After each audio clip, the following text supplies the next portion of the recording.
been? My name's Isabel Coe, and I've been here at involved with the Aboriginal Tent Embassy since 1972. My husband, Billy Craigie, was one of them who put the embassy up.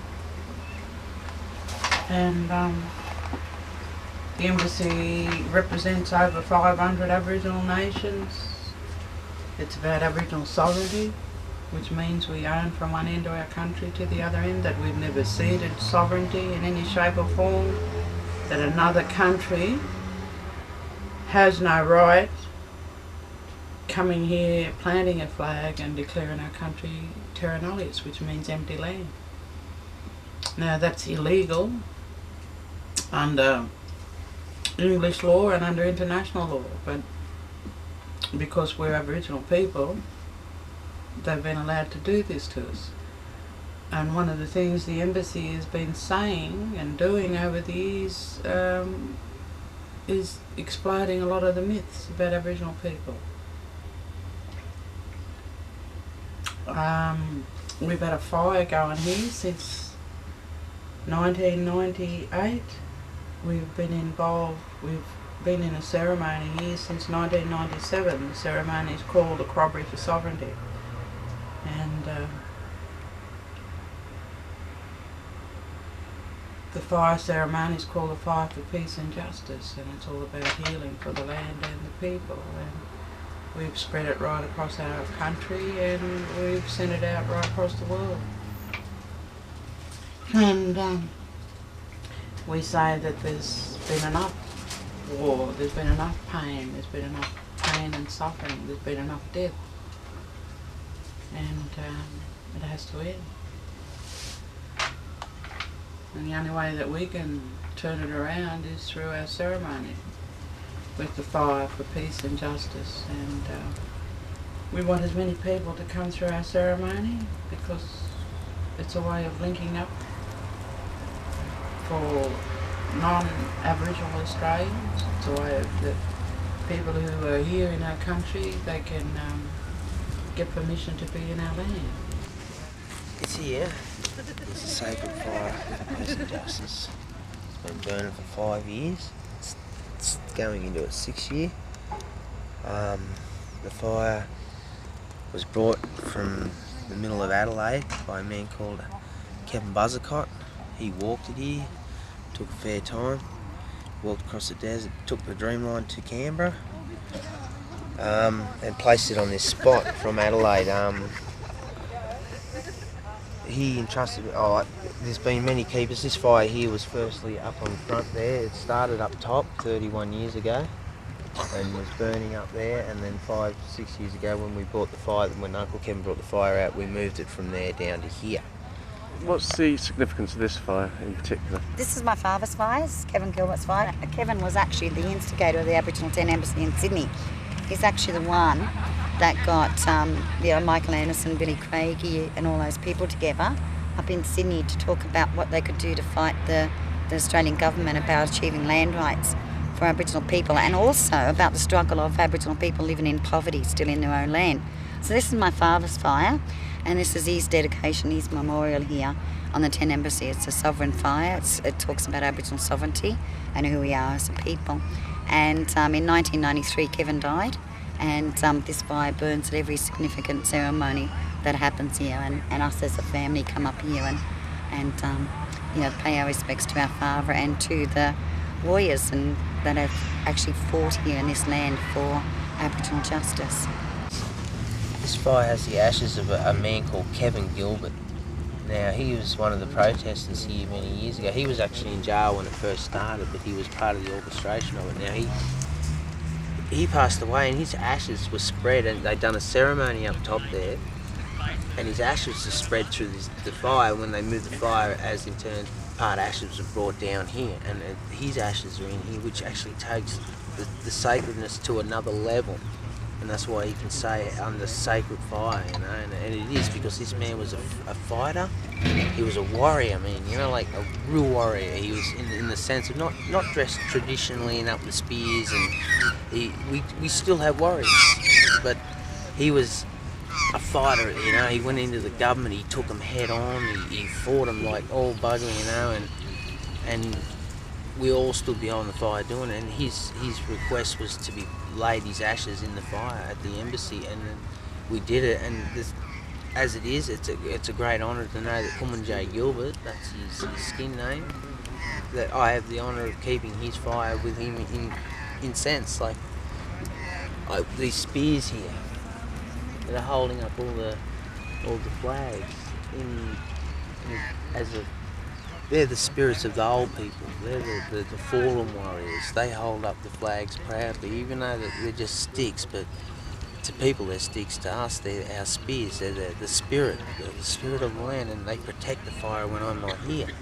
And that's why I know that this fire is just, it's more powerful than any politician would ever have any idea about. And that's what they are so afraid of, and that's why we burn this continuously. So the day that they can come and come to this fire, this one especially, to negotiate the issues that the Aboriginal Tent Embassy has been setting up for, had made a mandate on in 1972, until they can not be scared of it anymore. When they don't have the fear of the fire, we know that then they will walk in. But as it is, the fire has kept them totally. You'll see them when they come here. They don't go here. They're not allowed to come here. I don't know if it's not allowed or they can't recognise it. And that's the power of it.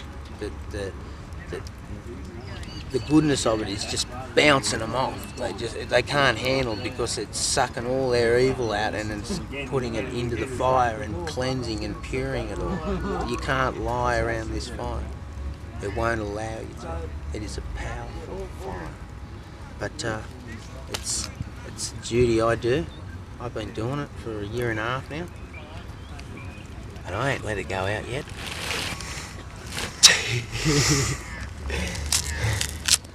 Never let it go out. And I have to go wherever it goes. If it moves from here, if we must take a sibling, I take it. I bear the flame. I carry it to wherever the elders have to tell me, and even if it's on top of that roof, I have to go up there and put it on there.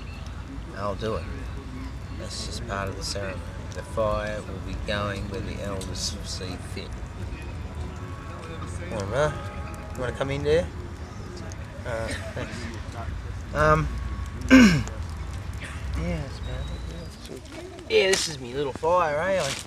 I've been burning him for fucking ages. It just doesn't go out.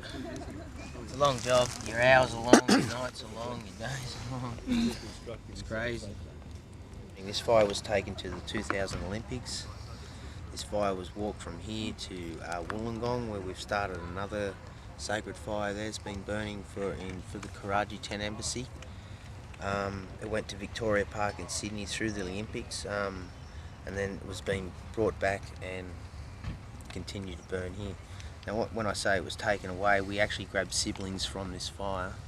This fire never ever goes out, but the ones we take with us are from the fire, and we grab the siblings and we take them, and it continues the cycle of the fire ceremony. And so it's all flames are eternal in the sense of saying when we move it. The fire in our culture is in all aspects. The fire is through healing.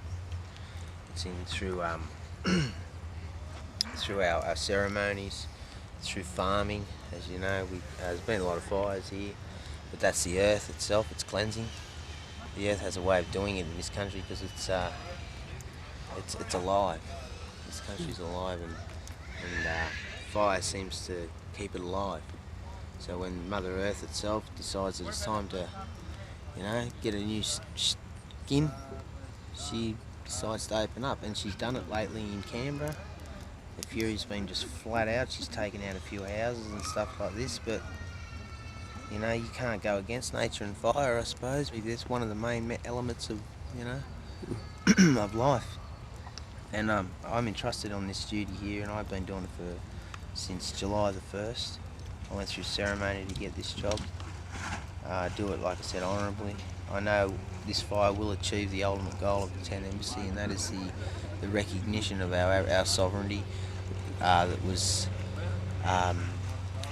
it was taken off us pretty quickly through a system of genocide, murder, massacre, rape, theft, and ignorance more than anything. Ignorance was the worst thing. So as long as the fire burns, it keeps our heart warm, it keeps the land warm, and know that we will, in the end, achieve our goals through peace, and we will ultimately get the justice that we're looking for. But the fire is the way we've always done our discussions around it. So if there's any talk, these people up on the hill, our politicians, that our so-called leaders, are to come down and start negotiating with the Aboriginal Tent Embassy on the future of this country, with the addressing of sovereignty. Yeah, I went to England. We went to Europe first, and then we went across from Europe on a ferry to England, and we decided to land at Dover Beach and put up the flag and make the fire there on the beach. Because this is the first time I'd ever been to England. I've never been out of the country. Really, I've only gone to New Zealand. And I was thinking while I was looking out over Dover Beach, I was thinking, Spirit, how am I going to make this fire? How am I going to do this without getting arrested? So it's a strange country. We never even had any gum leaves, you know. No, we didn't even know where there was a gum tree. And we'd actually, we contacted this woman, and she was coming to meet us, and she said, yeah, she could bring some gum leaves. So when we met her when she met us at the wharf, she had one little branch with about 6 leaves on it, and I was thinking, well, how am I going to make this fire with this, gum with one branch? Anyway, so that was all right. So we were driving along, and poor old Bruce Miles, one of the solicitor had gone with him over to England in '76 and planted the flag, had drawn us a map, see, of where they'd planted the flag. And we were driving around looking for this place in this map, but it was 20 odd years ago, so everything had changed. There was garages, shops, all along this. So we couldn't find out where it was, so we chosen a spot, and we were driving along the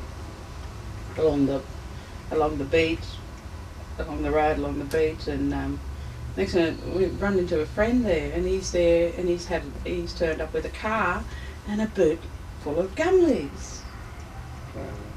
And I was thinking, God, we've got to make this fire here. So we made the fire, we had the flag flying. There were kids swimming on the beach, and people were walking up and down, and they were asking us, what are you doing? And I told them, well, I'm with the Aboriginal Tent Embassy. We're here with our fire for peace and justice, and we believe this is where it began for us, the Holocaust. So we've come here to begin the healing for this country, because in order to heal our land, we have to try and heal this land. Yeah, there. But anyway, so